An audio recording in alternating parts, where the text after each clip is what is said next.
चौखट पर अल्लाह ने हमें हाज़िरी शर्फ हासिल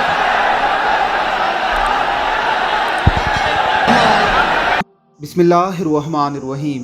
अहले सुन्नत एतदाल में रहते हैं, अफरातो तफरीद से पाक होते हैं। ना ये सहाबा इकराम रिजवानुल्लाह अलैहिम अजमाइन की गुस्ताही का सोच सकते हैं और ना ही अहले बैत उज़्ज़ाम की गुस्ताही की जसारत कर सकते हैं। हनीफ कुरैशी साहब जब मनहज अहले सुन्नत से हटकर सहाबा इकराम रिजवानुल्लाह अलैहिम अजमाइन की गुस्ताहियों पर उतरे तो फिर दाता दरबार उन्हें कैसे जूते पड़े, या आप खुद इस वीडियो में देख लीजिए।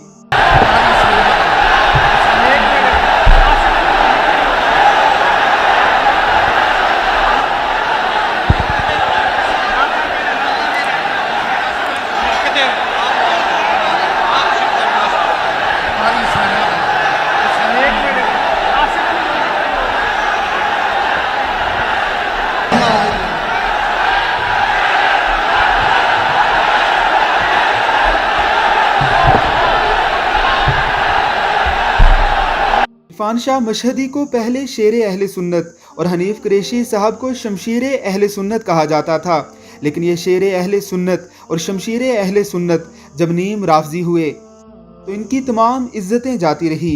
वही आवाम जो इन्हें सर का ताज बनाकर रखती थी, उन्होंने ही इन्हें जूते दिखाने शुरू कर दिए। अहले सुन्नत के इस मुल्क में रवाफिज को किसी भी सूरत में सपोर्ट करने वालों को किसी सूरत भी बर्दाश्त नहीं किया जाएगा। हज़रत अबू बकर सिद्दीक़ रज़ी अल्लाह ताला अन्हु की अफजलियत का इनकार करना ही तफजीली होना यानी नीम राफजी होना है।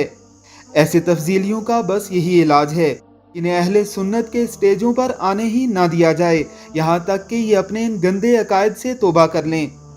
हम अवाम अहले सुन्नत इरफान शाह मशहदी और हनीफ कुरैशी के साथ होने वाले इस वाक़े की किसी सूरत भी मजम्मत नहीं करते, बल्कि इनकी मुरम्मत करने वालों की तारीफ करते हैं। अल्लाह रब्बुल इज़्ज़त की ज़ात अहले सुन्नत को ऐसी ही बेदारी अता फरमाए और नीम राफजियों से ऐसी ही बेजारी अता फरमाए। आमीन सुम आमीन।